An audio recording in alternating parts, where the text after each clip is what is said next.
Sana bir şey söyleyeyim mi sevgili dost? İnsan bazen dışarıda bir macera aradığını sanır ama aslında kendi özüne dönmeye çalışıyordur. Belki de bu yüzden dünyanın her köşesinde, her çağda, her kültürde anlatılan büyük hikayeler birbirine bu kadar benziyor. Gılgamış Mezopotamya'da yola çıkar. Bu da sarayları bırakır. Odysseus denizlere açılır. Hazreti Musa çöle gider. Köroğlu dağlara çıkar. Luke Skywalker uzaya açılır. Frodo yaşadığı küçük dünyadan ayrılır. Harry Potter bildiğin hayatın sınırını aşar. Farklı zamanlar, farklı coğrafyalar, farklı diller ama tek bir hikaye. Peki nasıl olur da birbirini hiç tanımamış insanlar, birbirinden bu kadar uzak medeniyetler neredeyse aynı hikayeyi anlatır? İşte Joseph Campbell ömrünü bu soruya verdi ve ortaya öyle bir kitap koydu ki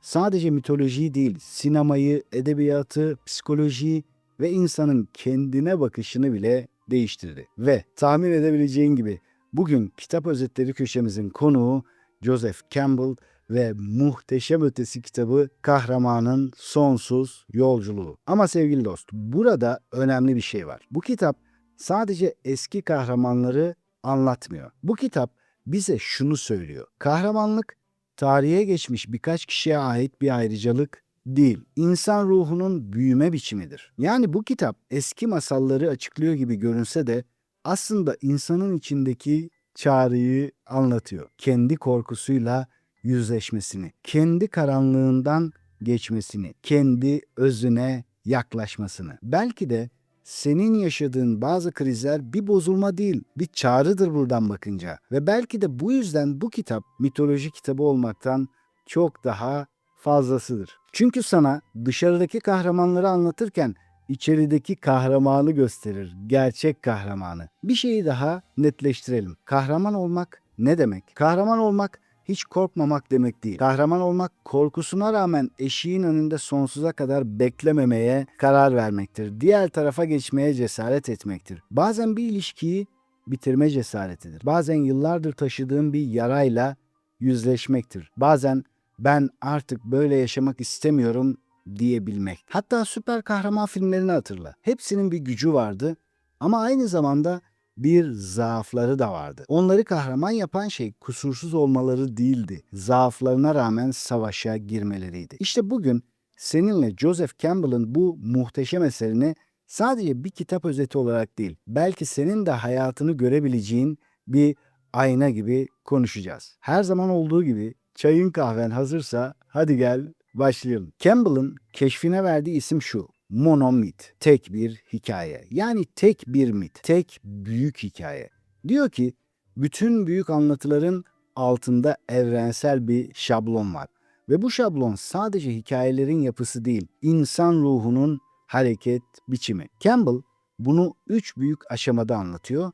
Birinci aşama ayrılış. Kahraman bilinen güvenli dünyasından ayrılır. Bugün çokça zikrettiğimiz bir ifadeyle konfor alanından ayrılır. İkinci aşama erginlenme. Kahraman bilinmeyene girer, sınavlardan geçer, dönüşür. Üçüncü aşama dönüş. Kahraman oradan eli boş dönmez. Bir hediye, bir bilgi, bir ışıkla geri döner. Şimdi durup düşün. Senin hayatında hiç böyle bir dönem oldu mu? Bir ayrılık, bir hastalık, bir kayıp, bir göç, bir iş değişimi, bir çöküş, bir karar. Belki o sırada sadece zorlandığını düşündün. Ancak yıllar sonra dönüp baktığında fark ettin. Oradan başka biri olarak çıktın aslında. Campbell'ın çok güçlü bir şekilde söylediği şey şu: hayattaki büyük dönüşümler tesadüf değildir. Ruhun bazen büyümek ve sarsılmak zorunda kalır. Ve bugün sana bu yolculuğun en önemli duraklarını anlatacağım. Ama senden bir ricam var. Bunu sadece bilgi gibi dinleme. Kendi hayatına uygula. Kendi eşiklerini düşün. Kendi gölgelerini düşün. Kendi çağrını düşün. Çünkü belki de burada anlatılan hikaye sandığından daha fazla senin hikayen. O halde birinci aşamaya geçelim. Ayrılış ya da maceraya çağrı. Her kahraman yolculuğu bir çağrıyla başlar. Gılgamış için başka bir kapı açılır. Buda için hayatın acı yüzü görünür. Hz. Musa sıradan hayatın dışından bir ses duyar. Hem de çok çok çok çok yücelerden bir ses. Frodo'ya yüzük ulaşır. Luke'a bir mesaj gelir. Hepsinde ortak olan şey ne? Hayatın sıradan akışını kesen bir an, bir olay, bir kayıp, bir söz, bir sarsıntı, bir hastalık, bir karşılaşma, bir iç huzursuzluğu. Peki senin için çağrı neydi? Belki bir ilişkinin bitişi, belki işinden soğuman, belki bedeninin alarm vermesi.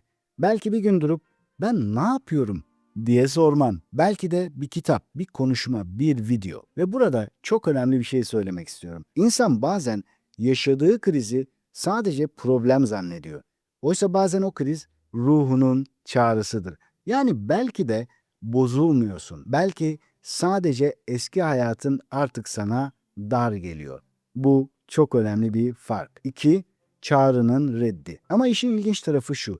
Kahraman çağrıyı duyduğu anda hemen yola çıkmaz. Önce korkar, önce erteler, önce bahane bulur. Şimdi sırası değil der. Henüz hazır değilim der.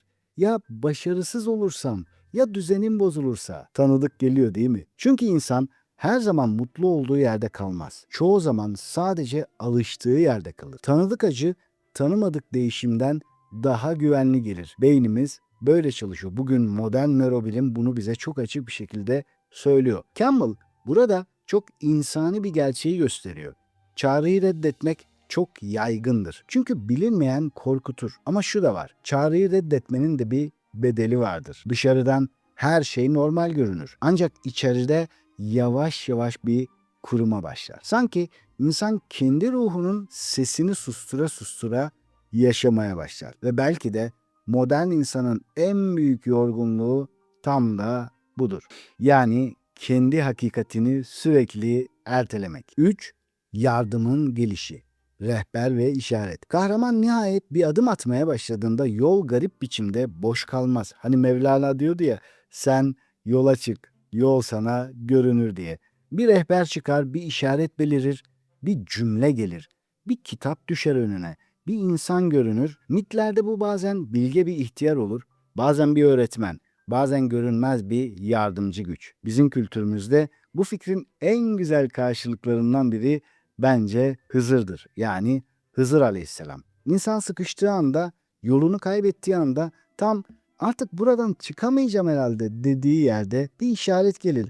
Bazen bir insan suretinde, bazen bir sözde, bazen bir karşılaşmada. Burada mesele şu. Rehber her zaman bağırarak gelmez. Bazen sessizce gelir ama hazır olana görünür, arayana görünür. Tıpkı sisli bir yolda araba kullanmak gibi. Farlar bütün yolu göstermez ama bir sonraki adımı gösterir. Aslında o da çoğu zaman yeterlidir. 4. İlk eşiğin aşılması. Sonra o büyük an gelir. Kahraman eşiği geçer. Yani artık bilinen dünyanın dışına çıkar. Eski hayatın sınırını aşar. Geri dönüşü olmayan bir karar verir. Bu her zaman büyük ve dramatik görünmez. Bazen sadece içten söylenen bir cümledir. Ben artık böyle devam etmeyeceğim. Bazen bir istifadır, bazen bir vedadır, bazen bir yüzleşmedir. Bazen de ilk kez dürüstçe kendine bakma. Belki daha fit olmak için harekete geçmek, belki özgür olmak için yeni bir iş kurmak ya da bir yolculuğa çıkmak. Ama ne olursa olsun o eşik geçildiğinde eski benlik sarsılmaya başlar. Burada bizim kültürümüzden çok güzel bir örnek geliyor aklıma. Rivayet edilir ki Yunus Emre Tapduk Emre'nin dergahında uzun zaman hizmet eder. Odun taşır, görev yapar, çalışır, emek verir. Ama bir noktadan sonra içten içe bir sorgulama başlar. Sanki yaptığı şeyin içinde bir şey eksiktir. Sanki bulunduğu yer kutsal olsa da kendi içinde hala aşamadığı bir eşik vardır. O odunların hep dümdüz olması, ufacık bir eğrilik bile bulunmaması da yetmez ona. Ve sonra bir gün çok şey söylemeden çıkar gider. Bence bu çok derin bir an. Çünkü bazen insanın hayatındaki en büyük dönüm noktaları gürültüyle başlamaz. Sessizce başlar. Bir kapıyı çarpıp çıkmakla değil, artık orada kalamayacağını fark etmekle başlar. İşte eşik bazen tam da budur. Eski dünyanın içinden sessiz ama geri dönüşsüz bir ayrılış. Ve işte dönüşümün ilk gerçek bedeli burada başlar. Konfor bozulur ama şunu unutma. Yeni bir hayat istiyorsan eski benliğinin bazı kalıpları çözülmek zorunda. 5. İkinci aşama erginlenme, sınavlar yolu. Kahraman eşiği geçtikten sonra işler kolaylaşmaz. Hatta çoğu zaman asıl zorluk tam da burada başlar. Çünkü yeni dünya yeni sınavlar getirir. Herkül'ün görevleri, Odysseus'un uzun dönüş yolu, Buda'nın çile yılları. Campbell'a göre bu sınavlar gelişigüzel değildir. Her biri kahramanın içinde bir şeyi test eder. Bir korkuyu, bir zayıflığı, bir bağımlılığı, bir egoyu, bir yanlış inancı. Burada çok sevdiğim bir fikir var. Yolun önündeki engel çoğu zaman yolun ta kendisidir. Yani hayatındaki bazı engeller seni durdurmak için değil, seni dönüştürmek için geliyor olabilir. O yüzden bugün yaşadığın zorluklara sadece neden başıma geldi diye bakma. Bazen şu soruyu da sor. Bu bende neyi kırıyor? Neyi öğretiyor? Neyi ortaya çıkarıyor? 6. Tanrıça ile buluşma ya da sevgiliyle temas. Campbell'ın en şiirsel aşamalarından biri bu. Kahraman sadece savaşmaz. Bazen bir yerde sevgiliyle, şefkatle, derin bir kabul duygusuyla karşılaşır. Bu mitlerde Tanrıça ile buluşma olarak geçer çoğunlukla. Modern hayatta bunun karşılığı ne olabilir sence? Bazen hayatına giren biri, bazen bir çocuk, bazen doğada yaşadığın bir an, bazen secdede, duada, yalnızlıkta hissettiğin o derin temas. Çünkü insan sadece mücadele ederek büyümez. Bazen sevildiğini hissederek de iyileşir. Ve bazen yolculukta insana en büyük gücü veren şey savaşmak değil, yumuşayabilmek. 7. Gölgeyle yüzleşme. Yolculuğun belki de en kritik noktası burası. Campbell bunu farklı sembollerle anlatır ama özü şudur. Kahraman en büyük korkusuyla yüzleşmek zorunda kalır. Buradaki düşman her zaman dışarıda değildir. Bazen ejderha dışarıdaki biri değil, yıllardır içimizde büyüyen korkudur, öfkedir, kaygılardır ya da potansiyelimizi zayi etmektir. Carl Gustav Jung'un diliyle söylersek bu gölgedir. Yani bastırdığın tarafların, kaçtığın duyguların, görmek istemediğin yanların, öfken, yetersizlik hissin, suçluluğun, kırılganlığın, onay bağımlılığın, kontrol etme ihtiyacın. İnsan çoğu zaman hayatındaki sorunu dışarıda arıyor. Ama gerçek savaşın büyük kısmı içeride dönüyor. Belki Yunus Emre'nin yolculuğunda da buna benzer bir kırılma vardı. O dergâhtan çıktıktan sonra rivayetlerde anlatıldığı gibi yolda kendisi gibi yolcu olan iki kişiyle karşılaşıyor. Sonra birlikte bir mağaraya sığınıyor. Şimdi dikkat et. Mağara sadece taş bir yer değil burada. Mağara çok eski bir sembol. İnsanın dış dünyadan çekilip kendi iç karanlığıyla baş başa kaldığı yer. Yani bazen yolculuk yolda değil, mağarada başlar. Burada Yunus Emre bildiğim kadarıyla gerçekten mağaraya giriyor ve orada çok özel anlar yaşanıyor. Bir duanın ardından müthiş bir farkındalık başlıyor. Birazdan tekrar döneceğim oraya. Ancak mağara dışarıdaki yürümenin içeriye dönüştüğü yerdir. Ve insan o mağarada sadece geceyi geçirmez. Bazen kendi eski halini orada bırakır ve kalıcı dönüşüm de tam burada başlar. Kaçtığın şeyi fark ettiğinde, bastırdığın şeyi gördüğünde, içindeki karanlığı sadece kötü değil, dönüştürülebilir bir alan olarak kabul ettiğinde. İşte o zaman insan parçalı halden bütünleşmiş hale doğru yürümeye başlıyor. 8. Ölüm ve yeniden doğuş. Kahramanın yolculuğunda bir şey mutlaka ölür. Bu fiziksel ölüm değil. Bu eski benliğin ölümüdür. Eski hikaye, eski savunma, eski kimlik, eski korkuların kurduğu hayat. Çünkü yeni hayat eski benlik hiç değişmeden kurulamaz. Fernando Flores diyordu ki kendini keşfetmek, kendin olmakta ısrar etmeyi bırakınca gerçekleşir. İnsan bazen yeni bir kader ister ama eski zihniyetini bırakmak istemez. Yeni bir huzur ister ama eski yaralarına tutunur. Yeni bir sayfa ister ancak eski benliğiyle yazmaya çalışır. Oysa hayat bazen seni parçalamaz. Seni eski halinden ayırır. Tohum toprağa düştüğünde dışarıdan bakınca çürüyormuş gibi görünür ama içeriden bakınca dönüşüm başlamıştır. İşte kahraman da burada başka biri olur. Sadece bir şey öğrenmez, değişir. Ve Campbell kitabı boyunca sen de bir kahramansın diyor. O yüzden bunları hepimiz kendimiz için dinlemeli ve okumalıyız. Ve Yunus Emre menkıbesinde anlatılan o mağara sahnesi de bana biraz bunu hatırlatıyor. Çünkü bazı fark edişler büyük kalabalıkların içinde gelmez. İnsan bazen en büyük hakikati kaybolduğunu sandığı bir anda fark eder. Bir mağarada, bir yalnızlıkta, bir çaresizlik anında, bir kırılmanın eşiğinde ve belki de tam orada insan şunu anlar. Ben yol ararken aslında kendimi arıyormuşum. Ben hizmet ederken de, yürürken de, kaçarken de aradığım şey dışarıda değilmiş. İşte yeniden doğuş budur. 9. Nihai hediye. Hazine nedir? Ve sonra kahraman yolculuğun sonunda bir hediye alır. Mitlerde bu ateştir, bir sırdır, bir bilgidir, bir zaferdir. Ama bence Campbell'ın asıl söylediği şey daha derin. Hazine çoğu zaman dışarıdaki bir şey değildir. İçerideki değişim ve dönüşümdür. Yani senin hediyen bazen şudur. Artık korkunun seni eskisi kadar yönetememesi, kendine daha dürüst bakabilmen, hayatın sorumluluğunu daha çok alabilmen, başkalarının onayı olmadan da ayakta durabilmen, acının içinden bir anlam çıkarabilmen. İnsan bazen altın aramak için mağaraya girer ama elinde aynayla çıkar. Aradığı şeyin servet değil, kendisi olduğunu anlar. Belki de Yunus Emre'nin yaşadığı şey tam olarak buydu. Yola çıkarken insan kendine neyin eksik olduğunu tam söyleyemiyor. Çünkü bilmiyor ama dönüşürken anlıyor. Aradığı şey makam değilmiş. Sadece bilgi değilmiş. Sadece bir yer edinmek de değilmiş. Aradığı şey pişmekmiş. O yüzden Yunus'un o mağaradan çıktıktan sonra dilinden dökülse de kalbinden böyle koparak gelen o muhteşem dizeleri aktarılır. Hak'tan gelen şerbeti içtik elhamdülillah. Şol kudret denizini geçtik elhamdülillah. Yunus miskin çiğ idi, piştik elhamdülillah. Ne kadar büyük bir söz. Çünkü kahramanın asıl hediyesi bir kılıç değildir, bir taç değildir, bir zafer değildir. Bazen sadece şudur, hamlıktan pişmeye geçmek. Ve insanın kendine dair alabileceği en büyük hediyelerden biri de budur. 3. aşama dönüş. Kahraman bazen geri dönmek istemez. Çünkü dönüşmek güzeldir, görmek güzeldir, uyanmak güzeldir. Ama sonra tekrar insanların arasına dönmek, yeniden yanlış anlaşılma riskini almak kolay değildir. Buda'nın hikayesinde de buna benzer bir tereddüt görürüz. Çünkü hakikati gören kişi bazen onu anlatmanın ağırlığını da hisseder. Ama gerçek kahramanlık sadece bulmak değildir. Bulduğunu taşımak, kınanmak pahasına anlatmaktır belki de. Sadece iyileşmek değildir. İyileşmeden doğan ışığı paylaşmaktır. 10.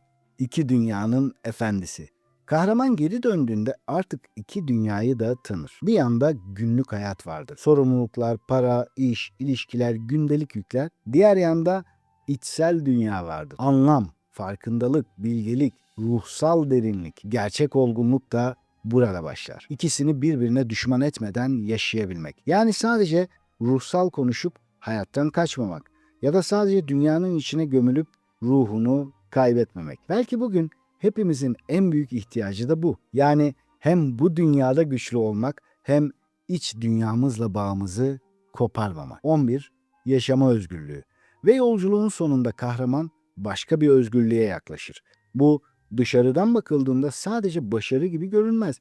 Daha derin bir şeydir. Kahraman artık her şeyi kontrol etmek zorunda olmadığını anlar. Başarılı insanların, gerçek kahramanların, zirve noktaları görenlerin ortak özelliği budur. Geçmişin yüküyle ve geleceğin korkusuyla yaşamayı bırakır artık kahraman. Daha sahici, daha uyanık, daha canlı yaşamaya başlar. Çünkü bir kere eski benliğinin ölümünü ve yeni benliğinin doğuşunu gören insan hayata başka türlü bakmaya başlar. Artık sadece hayatta kalmaya çalışmaz. Gerçekten yaşamaya başlar. Senin yolculuğun belki de şimdi başlıyor sevgili dost. Sevgili dost, şimdi asıl soru şu. Sen şu an yolculuğun neresindesin? Maceraya çağrı aşamasında mı? Hayat sana bir şeyler fısıldıyor ama sen hala tam duymadın mı? Çağrının reddi aşamasında mısın? Bir şeylerin değişmesi gerektiğini biliyorsun ama korkuların seni durduruyor mu? Sınavlar yolunda mısın? Hayat sana şu an zor geliyor ama bunun boşuna olmadığını hissediyor musun? Gölgeyle yüzleşme aşamasında mısın? İçindeki en derin korkularla karşılaşmak üzeresin belki. Yoksa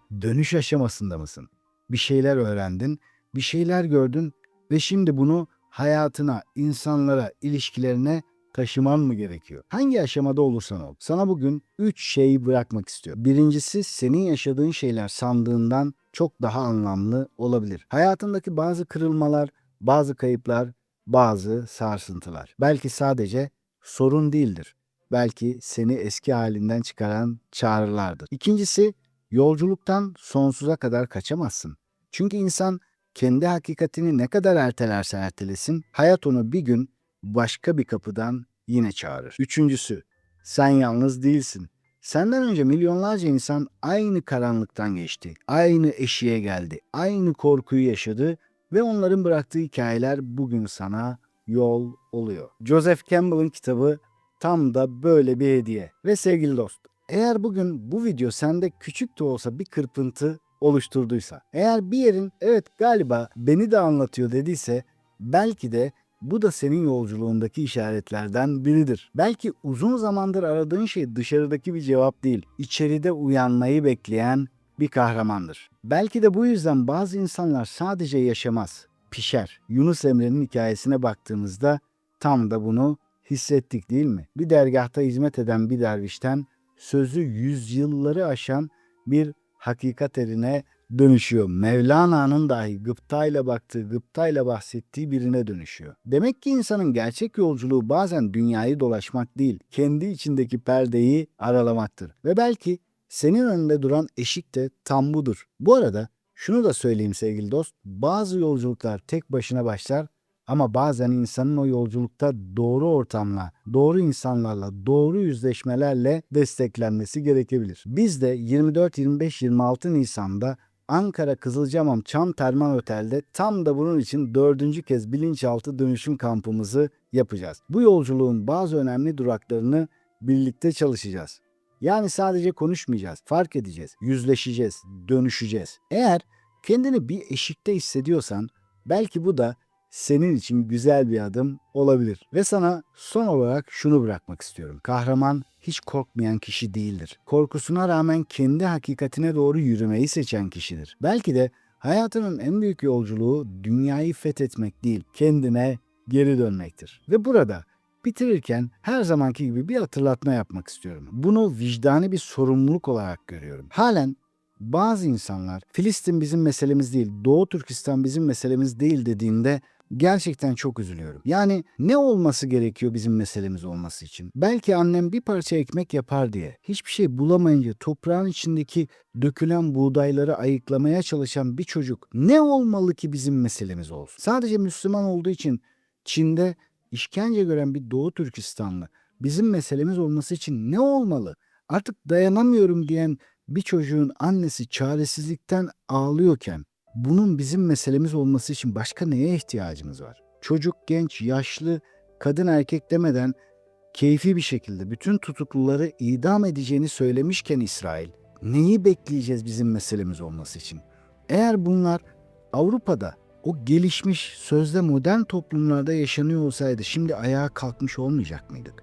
Bizim Çin ve İsrail'in zulmüne doğrudan ya da direkt destek veren markaları boykot etmemiz için başka neye ihtiyacımız var Allah aşkına? Halen onları çoluk çocuğumuza yedirecek miyiz? Üstümüze giyecek miyiz? Onlar için dua etmek, bütçemiz nispetinde yardım yapmak, paylaşmak ve boykot etmek insani bir şey değildir de, bir insanlık meselesi değildir de nedir?